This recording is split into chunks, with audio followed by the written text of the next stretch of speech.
In a statement sent to newsrooms, the Azimio coalition is not taking it lightly that barely a week after the elections, there seems to be attempts by their Kenya Kwanza rivals to rob them of the numbers they boast of in the National Assembly, and I quote, Mr. Ruto is assiduously wooing some of the leaders elected as independent and on the Azimio coalition to defect to his side.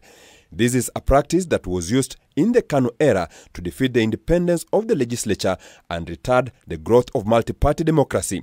End of quote. The statement goes ahead to state, and I quote, Mr. Ruto preaches water but drinks wine.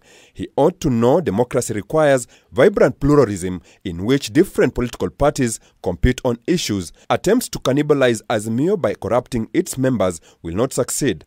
The law that led to the formation of the Azimio La Umoja One Kenya and its deeds of agreement set out the ground rules and conditions under which members can exit the coalition. End of quote. The coalition insists the court will be the final arbiter on who won the just recently concluded election, stating they are confident they won it, and the move by Ruto only goes to demonstrate he is panicking. Any voter in the country can challenge their election in their continued presence in parliament, and they lose their seats.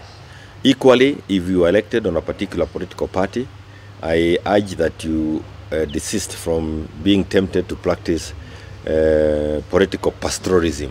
Meanwhile, Jubilee Party has warned its elected leaders against associating with their opponents in Kenya Kwanza camps, saying they risk losing their seats. According to the party Secretary General Jeremiah Kioni, the shifting of allegiance barely a week after elections, as exhibited by some individuals, is a clear indication of lack of leadership qualities. As a leader, you need to be seen to be stable, to know what it is that you stood for, and to push for what you stood for.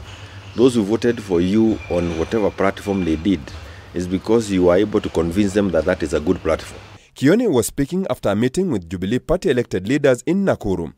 Where are the other members? I thought you were not the members. Elsewhere in Kisumu, Azimio elected leaders from Busia and Kakamega counties held a meeting to affirm their unity in Azimio. The meeting was also attended by former Kakamega Governor Wycliffe Oparanya, where the leaders said they support the coalition's decision to dispute the presidential election results. The region will remain united under Azimio and unanimously support the decision taken by His Excellency, the Right Honorable Raila Amolo Odinga, and endorsed by the Azimio elected leaders to reject the Chebukati declaration of the 2022 presidential vote outcome. Azimio coalition got the majority seats at the National Assembly, leading with 162 seats, while Kenya Kwanza got 159 seats. Ruto had 22 governors, 22 women representatives, and 24 Senate seats. Azimio coalition had 21 governors, 20 women representatives, and 23 Senate seats in the just concluded elections. Philip Murutu, K24, Nairobi.